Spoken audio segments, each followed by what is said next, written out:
하나님께서 우리에게 허락하신 말씀은 사무엘하 4장의 말씀입니다. 사무엘하 4장의 말씀입니다. 제가 세 번역을 읽을 텐데요. 가능하신 분들 함께 읽도록 하겠습니다. 사울의 아들 이스보셋은 아브넬이 헤브론에서 죽었다는 소식을 듣고서 그만 맥이 풀리고 말았다. 이스라엘 온 백성도 두려움에 사로잡혔다. 이때에 사울의 아들 이스보셋에게는 군 지휘관이 두 사람 있었는데 한 사람의 이름은 바하나요, 또 한 사람의 이름은 레갑이었다. 그들은 부에롯 사람 림몬의 아들로서 베냐민 사람이었다. 부에롯 사람도 베냐민 족속으로 역임을 받았는데 일찍이 부에롯 주민이 깃다임으로 도망가서 오늘날까지 거기에 머물러 살고 있기 때문이다. 사울의 아들 요나단에게는 두 다리를 저는 아들이 하나 있었다. 사울과 요나단이 죽었다는 소식이 이스라엘에 전해졌을 때에 그는 겨우 5살이었다. 유모가 그를 업고 도망할 때에 서둘러 도망하다가 그가 떨어져 발을 절게 되었다. 그의 이름이 무비보셋이다.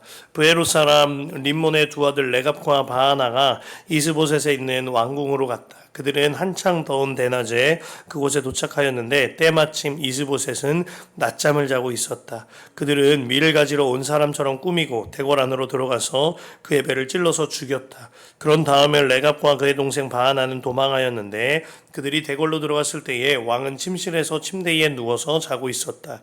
그래서 그들은 왕을 죽이고 그의 머리를 잘라낼 수가 있었다. 그들은 그의 머리를 가지고 나와 밤새도록 아라바길을 걸어서 헤브론으로 갔다. 거기에서 그들은 이스보셋의 머리를 다윗에게 들고 가서 말하였다. 임금님의 생명을 노리던 원수 사울의 아들 이스보셋의 머리를 여기에 가져왔습니다. 주님께서 높으신 임금님을 도우시려고 오늘에야 사울과 그의 자손에게 벌을 내려서 원수를 갚아 주셨습니다.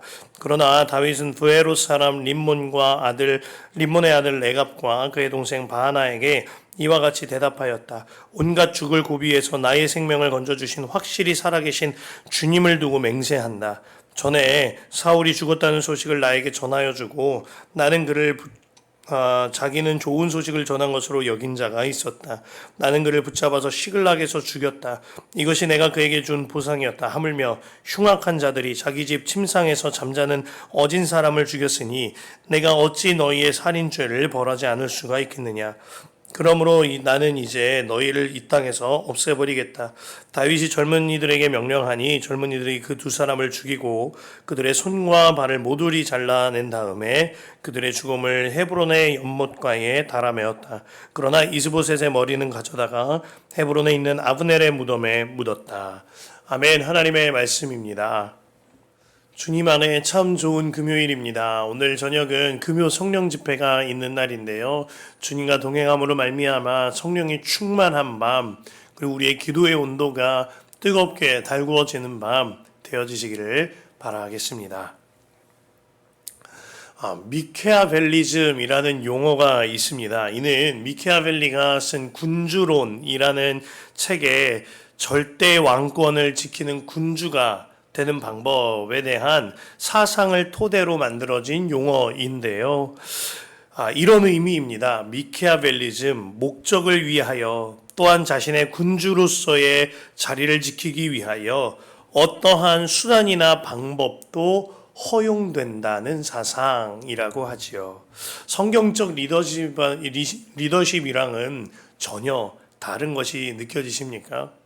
아마 다윗이 이 미케아벨리즘이라는 용어처럼 하나님과 다른 생각으로 통일 이스라엘의 군주가 되고자 했다면 7년 6개월이라는 시간을 기다릴 것도 없이 수단과 방법을 가리지 않고 신속하게 왕의 자리에 앉았을 겁니다. 지난 31장에서 사무엘상 31장에서 사울과 아들들이 죽었을 때 만일 다윗이 수단과 방법을 가리지 않고 군주가 되고자 했다면 하나님께 여쭐 필요도 없이 예루살렘으로 쳐들어가 다윗은 그 즉시로 이스라엘 통일왕국의 군주가 되는데 성공했을지도 모릅니다. 그러나 하나님의 사람으로서는 실패했을 거예요. 사무엘상 24장의 엔게디 광야에서와 26장의 10광야에서 사울을 죽일 수 있는 기회가 있었을 때 다윗이 사울의 옷을 베거나 사울의 창과 물병을 가지고 가는 것이 아니라 사울의 머리를 베었다면 다윗은 좀 더 빠르고 쉽게 전체 이스라엘의 군주가 되었을지 모릅니다. 그러나 그렇게 수단과 방법을 가리지 않고 통일왕국의 군주가 될 수는 있었겠습니다만 하나님의 종이 될 수는 없었을 겁니다. 다윗이 바라본 것은요, 왕의 자리도 궁전도 아니었습니다. 오직 주님이었죠. 그렇기 때문에 다윗이 명확한 초점으로 주님을 바라보았기 때문에 하나님의 섭리하심대로 이끌림 받을 수 있었던 것입니다. 제가 최근에 듣고 참 좋아하게 된 한 문장이 있는데 영리가 아니라 순리를 따르라 하는 문장이었어요. 이 문장을 모티브 삼아 오늘 설교 제목이 된 겁니다. 사람의 영리가 아니라 하나님의 섭리를 따르라 해요. 정말 그렇습니다. 사람은 나의 영리함이나 나의 이익을 따라 사는 사람이 아닙니다. 하나님의 섭리하심대로 이끌림 받는 사람이 하나님의 사람인 거죠.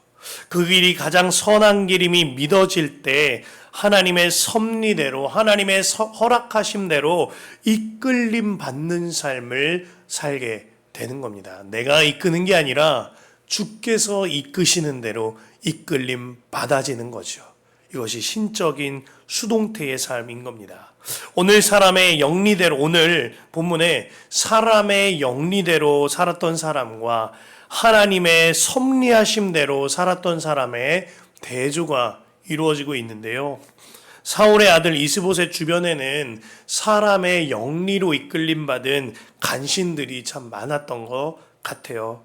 그 중에 군 지휘관이었던 바하나와 레갑을 두고 2절에 이 두 사람이 베냐민 사람이다 라고 강조하는 까닭이 있습니다. 이스보셋과 같은 지파, 같은 족속의 사람으로 은혜 입은 자들이라는 것입니다. 그러니까 바하나와 레갑에게는 자신의 영리를 떠나서 본인의 집안간 사람인 이스보셋에 대하여 잘 섬기고 잘 따라야 할 의무가 있던 자들이었습니다. 그러나 레갑과 바하나는 하나님이 맺어주신 가족보다 또한 본인들이 받은 은혜보다 자신에게 주어진 책임보다 나의 이익을 쫓아 나의 영리를 쫓아 영리하게 살아가는 자들이었습니다. 그래서 오늘 자신들의 집안간 의리를 지켜야 하거니와 신하로서의 신의를 지켜야 하는 이스보셋의 머리를 베어 다윗에게 가져가고 있는 겁니다. 그 말씀이 5절에서 7절 상반절까지예요. 부에롯 사람 림몬의 아들 두 아들 레갑과 바하나가 이스보셋에 있는 왕궁으로 갔다. 그들은 한창 더운 대낮에 그곳에 도착하였는데 때마침 이스보셋은 낮잠을 자고 있었다. 그들은 밀을 가지러 온 사람처럼 꾸미고 대궐 안으로 들어가서 그의 배를 찔러서 죽였다. 그런 다음에 레갑과 그의 동생 바하나는 도망하였는데 그들이 대궐로 들어갔을 때에 왕은 침실에서 침대에 누워 자고 있었다. 그래서 그들은 왕을 죽이고 그의 머리를 잘라낼 수가 있었다. 우선 이스보셋이 낮잠을 잤답니다. 이스보셋과 그 무리의 영적 상태를 보여주는 거죠. 또한 이 두 레갑과 바하나는 수단과 방법을 가리지 않고 본인들의 안위를 위하여 이스보셋을 배신하고 죽입니다. 자, 서두에 말씀드렸죠. 미케아벨리즘이라는 용어가 있다고. 목적을 위하여 수단도 방법도 가리지 않고 그 목적을 성취하려는 모든 것을 허용하는 사상이라고. 이들은 자신의 자리를 지키기 위하여, 바하나와 레갑은 내가 잘 살기 위하여서 자신들의 혈족이자 모시는 군주인 이스보셋을 가차없이 죽인 겁니다. 그들은 하나님의 섭리가 아니라 자신들의 영리를 따랐던 자들인 거죠. 본문은 그들이 이스보셋의 머리를 가지고 다윗에게 나아가기까지 얼마나 열심을 내고 얼마나 노력했는지 상세하게 기록합니다. 6절에 밀을 가져온 사람처럼 꾸며서 치밀하게 세운 계획을 실행합니다. 그렇게 이스보셋을 죽이죠. 7절에 왕의 낮잠 시간을 알아보고 그를 죽이려고 머리를 잘라냈습니다. 연이어 7절 하반절에 그 머리를 가지고 나와서 밤이 새도록 광야를 지나 헤브론으로 나아갑니다. 와, 빈손으로 밤새도록 걷는 것도 엄청 힘든 일인데 한쪽 손에다가 머리를 들고 갔다니 대단하고도 참 끔찍한 일인 거죠. 그리고는 8절에 다윗에게 이같이 말합니다. 임금님의 생명을 노리던 원수 사울의 아들 이스보셋의 머리를 여기에 가져왔습니다. 주님께서 높으신 임금을 도우시려고 오늘에야 사울과 그의 자손에게 벌을 내려서 원수를 갚아 주셨습니다. 이렇게 아부까지 하는 거예요. 바나와 레갑을 보는데 세상적으로 성공할 수 있는 조건은 다 갖춘 사람들이구나 이런 생각이 드는 겁니다. 보세요. 그들은요 열심히 계획했고 실행도 했지요. 더군다나 노력도 있고 실행력도 갖췄거니와 8절에 보면 아부까지 잘하는 사람들이에요. 우리가 일터에서 이런 사람들 만나면 너무너무 얄밉지 않겠습니까?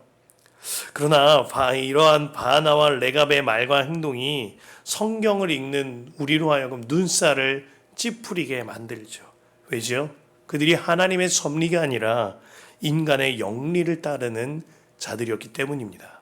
그러면서도 하나님의 이름을 망령되게 이용하는 그 모습이 우리 미간을 구겨지게 만드는 거예요. 그들 머릿속에 있는 계산기를 두들겨 봤을 때 이렇게 행한다면 틀림없이 다윗이 자신들에게 관직을 주고 공로를 치하해 줄 것으로 생각이 들었을 겁니다. 그러나 완전히 오산이었어요. 그들에게 세상의 계산기는 있었지만 하나님의 정의와 공의라는 계산기는 없었던 겁니다. 그들과 달리 하나님의 계산기를 갖고 있던 그렇게 살던 다윗은 하나님의 이름을 하나님의 이름답게 사용하여 그들을 처형합니다. 9절과 11절까지의 말씀이에요. 그러나 다윗은 베롯 사람 림몬의 아들 레갑과 그의 동생 바나에게 이같이 대답하였다. 온갖 죽을 고비에서 나의 생명을 건져주신 확실히 살아계신 주님을 두고 맹세한다. 너무나 확고한 믿음인 거죠. 10절에 전에 사울이 죽었다는 소식을 나에게 전하여주고 자기는 좋은 소식을 전한 것으로 여긴 자가 있었다. 나는 그를 붙잡아서 시글락에서 죽였다. 이것이 내가 그에게 보여준 보상이었다. 하물며 흉악한 자들이 자기 집에서 잠자는 어진 사람을 죽였으니 내가 어찌 너희의 살인죄를 벌하지 않을 수가 있겠느냐. 그러므로 나는 이제 너희를 이 땅에서 없애버리겠다. 그들은 그 자리에서 즉시로 비참하게 처형당했고 이스보셋은 다윗에 의하여 명예롭게 무덤에 묻힙니다. 다윗이 사울왕을 죽였다고 하는 아말렉 청년을 처형할 때에도 이스보셋을 머리를 가져온 바나와 레갑을 처형할 때에도 다윗의 태도가 일관될 수 있었던 까닭은 하나입니다. 다윗이 궁전을 바라보거나 왕의 자리나 포지션을 바라본 것이 아니라 오직 하나님을 바라보았기 때문입니다. 오직 주님만 바라보았기 때문에 통일 왕국의 왕자리에 앉는 것이 늦춰져도 상관없었습니다. 오직 주님을 바라보았기 때문에 궁전에 들어가는 일이 늦어질지라도 괜찮았습니다. 내 자리와 포지션, 내가 사는 곳이 중요한 것이 아니라 하나님이 나와 함께 하시는 것이 다윗의 인생에 가장 중요했기 때문인 거죠. 다윗 처음 기름 부음 받을 때 기억하십니까? 그때 이런 기록이 있어요. 하나님의 영이 그에게 계속 감동되었다. 사무엘상 16장 13절에 사무엘이 기름 담긴 뿔병을 들고 다윗에게 기름을 부었다. 그러자 주님의 영이 그날부터 계속 다윗을 감동시켰다. 여기서 주님의 영이 다윗을 계속 감동시켰다라는 히브리어는 찰라흐인데요. 이 찰라흐라는 단어에는 다른 의미가 있습니다. 침범하다, 돌격하다라는 의미가 있어요. 번역하면 이런 겁니다. 기름을 부을 때, 다윗이 기름 부음 받을 때 이제는 하나님께서 그의 인생에 완전히 침범하신 거예요. 하나님께서 다윗의 인생에 돌격하셔서 이제는 다윗이 이끄는 삶이 아니라 하나님이 이끄시는 삶으로 살게 하신 겁니다. 이제 더 이상 다윗이 주권이 아니라 주님의 주권으로 이끄는 삶, 섭리하심으로 이끄는 삶이 되어진 거죠. 이전까지 다윗의 인생이라는 배의 키를 다윗이 잡고 항해하였습니다. 그러나 이제는 그 자리에서 다윗아 너는 나와, 내가 할 거야. 하나님께서 그 키를 잡고 움직이시는 거예요. 하나님께서 배의 키를 잡으신 상태, 그의 인생에 돌격하여 침범하셔서 이끄시는 상태, 이 상태가 찰라흐, 하나님의 영이 다윗을 감동시키신 그 삶의 상태였던 겁니다. 이 찰라흐라는 단어가 동일하게 쓰였던 사람이 있어요. 요셉입니다. 요셉이 노예로 팔려갔을 때 성경은 이같이 말하죠. 39장 3절에 그의 주인이 여호와께서 그와 함께 하심을 보며 또 여호와께서 그의 범사에 형통하게 찰라흐하게 하심을 보았더라. 요셉이 감옥에 갇혔을 때 이같이 말합니다. 39장 23절에 간수장은 그의 손에 맡긴 것을 무엇이든지 살펴보지 아니하였으니 이는 여호와께서 요셉과 함께 하심이라. 여호와께서 그를 범사에 형통하게 찰라흐하게 하셨더라. 노예로 팔려간 게 뭐가 형통한 길인가요? 억울한 누명 쓰고 감옥에 간 게 뭐가 형통한 길이겠습니까? 그러나 찰라흐, 형통하게 이 단어가 해석되면 이 말씀이 완전히 풀려지는 겁니다. 하나님이 그와 함께 하심으로 그의 인생에 개입하셔서 그의 인생에 주님이 돌격하여서 침범하심으로 말미암아 그의 인생을 보이지 않는 손으로 이끌고 계셨던 겁니다. 그래서 그를 노예의 길로 주님이 이끄셨고 또한 죄인의 길로 주님이 이끄셔서 그의 인생에 섭리하고 계셨던 겁니다. 그래서 노예가 되고 죄수가 된 그의 인생은 절망이 아니라 소망이었던 거죠. 이것이 요셉에게 이루어진 찰라흐, 주님의 침범하심, 주님의 돌격하심, 주님의 이끄심이었거니와 이것이 다윗에게 이루어졌던 찰라흐였던 것이죠. 주님과 동행한다는 건 이런 거예요. 내 인생에 찰나흐 하신 주님과 동행하며 주님께서 이끄시는 대로 이끌림 받는 삶인 겁니다. 내 영리함이 아니라 주님의 섭리하심을 바라보며 나의 영리를 위해가 아니라 주님의 순리에 따르며 주님을 바라보며 주님께 이끌림 받는 것입니다. 이처럼 요셉도 다윗도 사람의 영리가 아니라 하나님의 섭리를 따르는 삶을 살았던 것이죠.